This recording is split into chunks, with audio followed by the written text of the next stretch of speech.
Yo, what up, slackers? Happy Thursday. How you guys all doing? Yeah, it's Thursday, not quite Friday, but you know what? Thursday's even better than Friday. Thursday is like, yeah, you're not quite there yet at Friday, but you know you're gonna get there. And Friday is like already you're onto the weekend.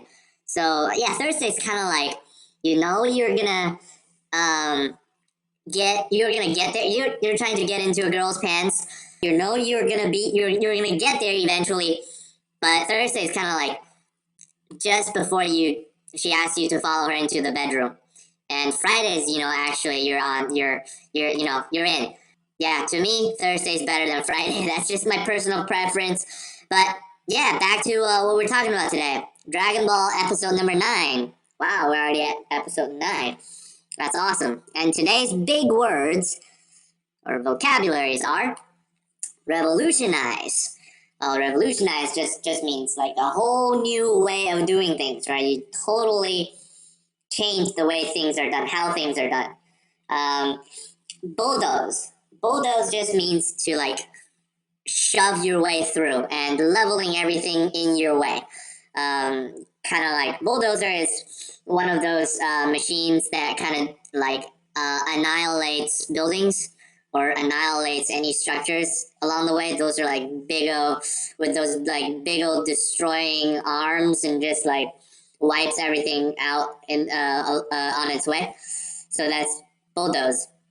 Prowess. It's just another word for power. I think actually now thinking about it, looking at the word prowess, I think it might be the word power misspelled and somebody just made another word out of it. Prowess, it just means power, your ability, your power, especially if you're superior at something, so that's like your superior power at something. And the last one is hiatus. Hiatus just means taking a break. Taking a break from something, stepping away for a little bit, and you're gonna come back to it. Yeah, so these are cool, 4 cool words that I wanted to put into today's story, except for maybe the last one, hiatus. That's something I'll come back to it. I'll explain later in the story, okay, or after the story. All right. So last time in episode number 8, we saw the Kamehameha wave. All right, that's that was wielded by Master Roshi. And by the way, I already thought of a good place that I can use the word, is it prowess? No, revolutionize. Okay, so, yeah, let me come back to that. Okay, so last time, in episode number 8, the Ox King was asking for Goku's help to retrieve Chi-Chi, who is his daughter, and she was on her way to look for Master Roshi, and Goku found her, and they went to Master Roshi's together to grab Master Roshi from his little Kame house, from his island, over to Fire Mountain, and he summoned, Master Roshi summoned this powerful wave called Kamehameha wave, and he put out a fire in the Fire Mountain, and along its way, also, completely taking out the mountain and the castle on the mountain. So as a thank you gift, I think I forgot to mention that actually. As a thank you gift, the Ox King gave Goku and Bulma his 7-star Dragon Ball. So wow, it's pretty hard to believe. Now they've got Bulma and Goku now has gotten a total of 6 Dragon Balls, only one shy of summoning the dragon, Shenron. Okay, so that was where episode 8 ended, and I wanted to use the words, 2 words. Just one word maybe. So revolutionize. The Kamehameha wave is going to revolutionize how fights are going to take place in this anime. Because, starting from Master Roshi, and then also Goku. Oh, by the way, Goku was able to reproduce his own version of a miniature Kamehameha wave within like a minute of seeing Master Roshi demonstrating how it's done. So, albeit at a very smaller scale, he only managed the wave to destroy the the capsule car of Boma, or that's actually a gift to them from Yamcha and Puar. So yeah, so that is going to revolutionize the way that they summon energy and become so powerful in the warriors that they are. That's how they're gonna fight from now on. Yeah, sorry for giving that away if you haven't seen the rest of this story, but yeah, it's the Kamehameha waves, waves against waves. That's how fights are gonna be. So that's a revolutionizing factor in the fights. And then, yeah, I can also use bulldoze here. The Kamehameha wave summoned by Master Roshi just bulldozed the entire fire mountain along with taking out the fire. Yeah, so I think there could be another way to use it. Let's see if I can use that word again somewhere in this episode. So episode 9 starts with Oolong and Bulma now arguing again, yet again, as Yamcha and Puar are still following them without them noticing. And they made a stop at a gas station because, oh yeah, by the way, they were given a hover car because the capsule car was destroyed by Goku. The hover car was a gift from the Ox King for helping him, not leveling his house, but for helping him putting out the fire. So they, yeah, by the way, they parted their ways with the Ox King, with Master Roshi and Chi-Chi. So now they're on their way again to look for the final Dragon Ball. And, while getting gas, it was to their great surprise that the gas owner, or the gas station owner, let them have the gas for free. Because they all seemed to be afraid of Bulma. And then they made another stop at a shop where it sells the dino capsules. By the way, the dino capsules are what Bulma uses to transform into houses, cars, vehicles, any type of like RVs, or any weapons, anything she has. So she's able to dish out some gizmo by using the powers of the dino capsules. And she got $100 worth of dino capsules for free because the shopkeeper somehow is also afraid of Bulma. And then, this is all quite strange. And then Bulma enters the clothing shop and then she picked out some new clothes. But then she realized that she was still wearing that bunny suit that Oolong has given to her in his little shack back when they first met Oolong. No, actually, when they were riding in Oolong's RV, old shabby RV. And that was the only outfit that Oolong had, being a pervert. So yeah, the Playboy rabbit bunny outfit. And then so Bulma took that off, but then the shopkeeper of the clothing store asked Bulma if she knew the rabbit mob. And she was, of course, Bulma was like, what the hell is the rabbit mob? Of course, she didn't know. And then the shopkeeper all of a sudden turned angry and said, get out of my shop. And so the shopkeeper throws Bulma out and was blaming her, or was cussing at her for trying to trick him.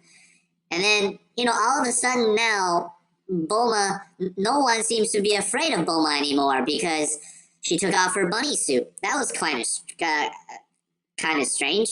So I guess, there's something with the bunny suit.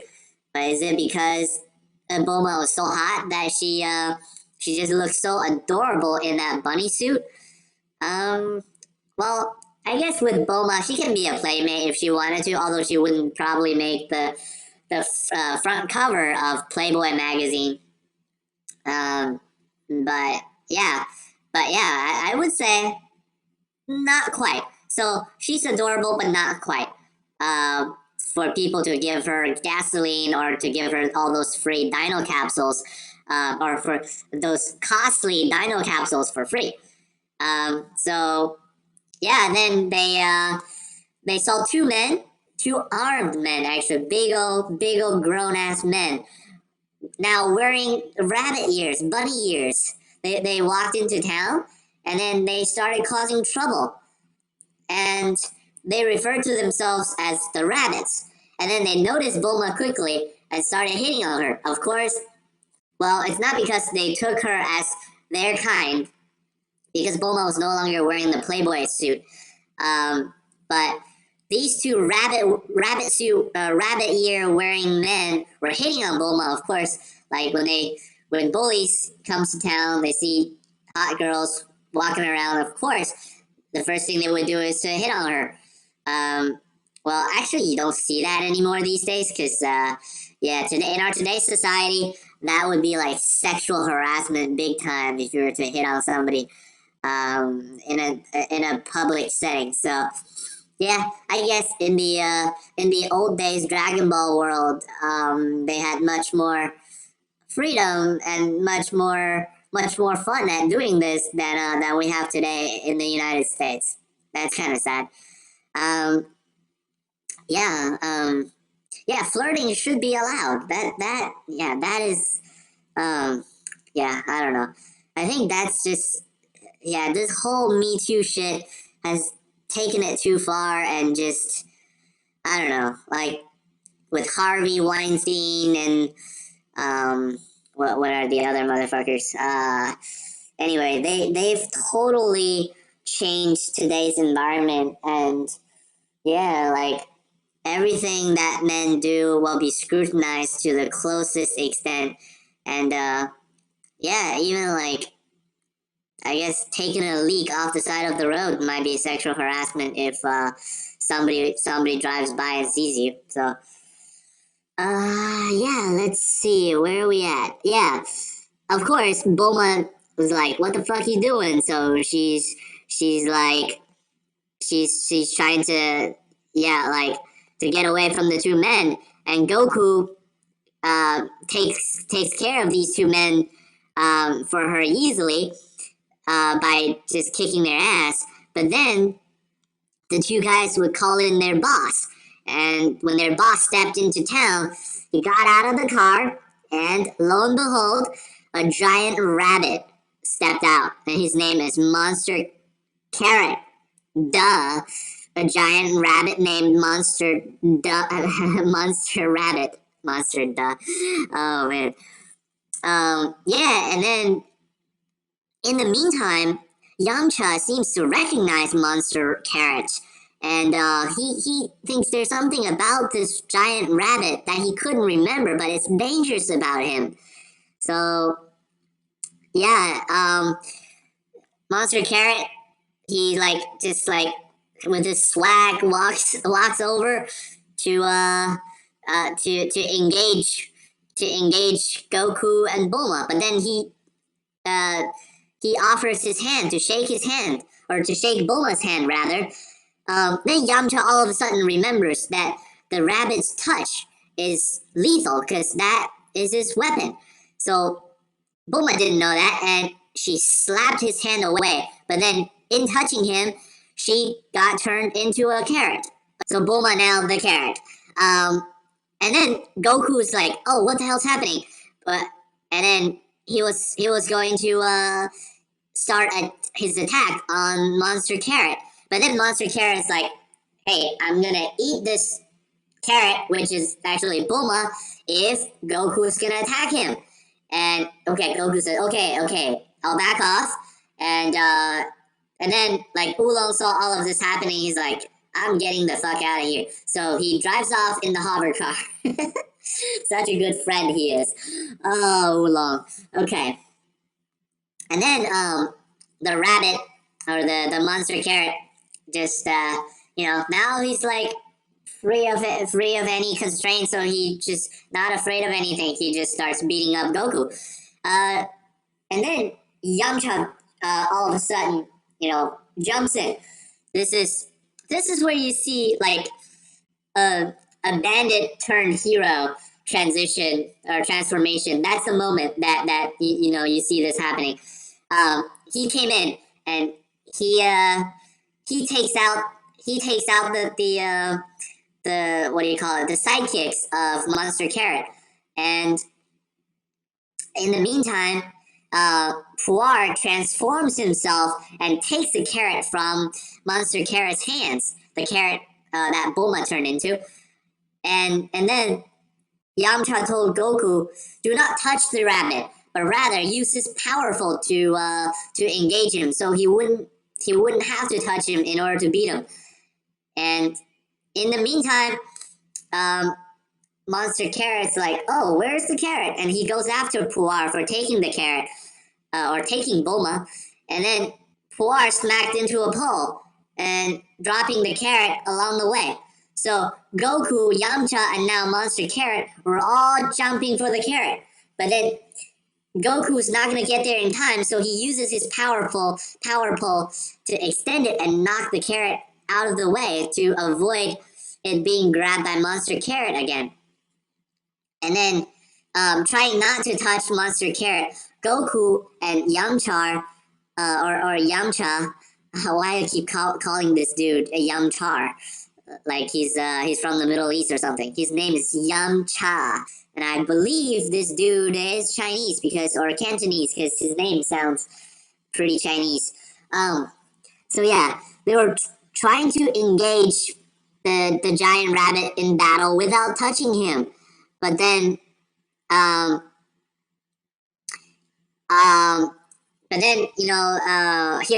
Monster Carrot, then he saw Puar, and he was threatening to turn Puar into a carrot. But then Puar, you can never push Puar around, because Puar can transform into anything he wants. So he transformed himself into, guess what? Monster Carrot himself, and threatens Monster Carrot that he was gonna touch him. Okay, this is funny. Yeah, I think this one kind of threw the Monster Carrot guy off. He's like, oh, am I gonna be turned into a rabbit if I touch this guy that also looks like himself? And then, Goku then saw this opportunity, and he uses his power pole to beat the shit out of Monster Carrot, and then ask him he will do it again if he did not change Bulma back.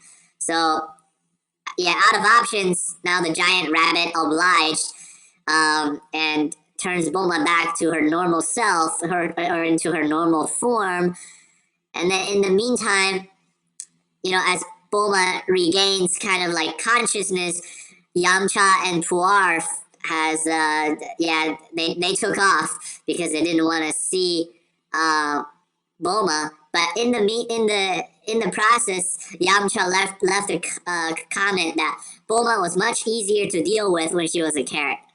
And you know what's funny is that when all that's done, Oolong also returns to town with the hover car, and of course, Bulma is like, "What the beep?"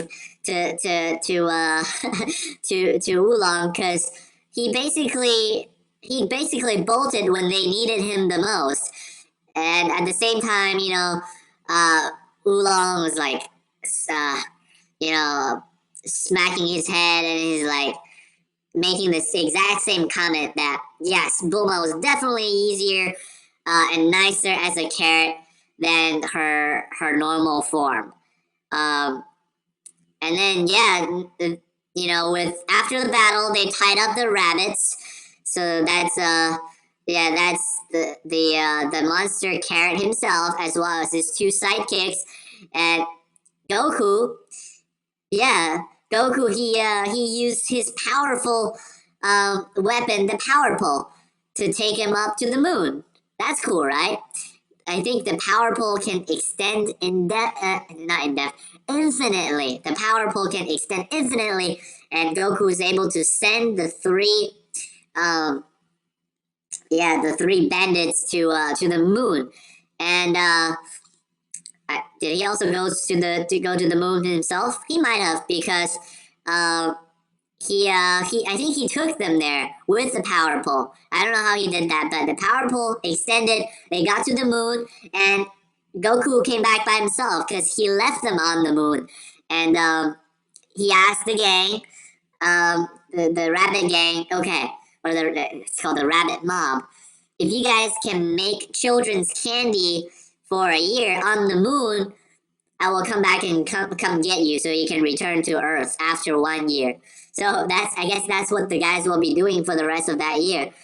And therefore, there's a legend of the goddess on the moon, the Chinese legend of goddess on the moon, and her rabbit. I'm guessing that rabbit is Monster Carrot making candy for kids. Yeah, but here in Dragon Ball, they didn't get the goddess also on the moon, because then R-rated things would probably happen on the moon with three giant rabbits, or no, with one giant rabbit and two sidekicks on the moon, accompanied by a hot goddess, right? So that's definitely not part of a PG-rated anime. So, yeah, that basically concludes our episode number 9. And let me take a look. What have I not covered? Yeah, bulldoze. I thought of another way to use the word bulldoze.